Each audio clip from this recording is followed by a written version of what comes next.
ਕਹਿਣਾ ਤੂੰ ਵੇਖਣ ਡਿਆ ਤੂੰ ਵੀ ਗਵਾਹੀ ਦੇ ਇੱਧਰ ਆ ਜਾ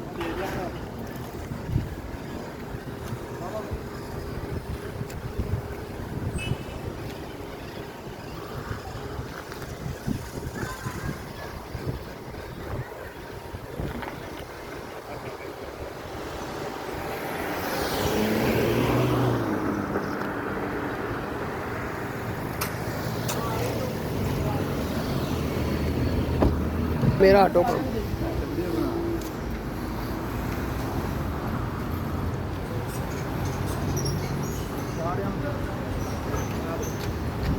ਪੁੱਤਰ ਉਹ ਕਿੰਨੇ ਬੰਦੇ ਬੈਠੇ ਨੇ ਆਪਣੇ ਆਪ ਨੂੰ ਪਾਲਾ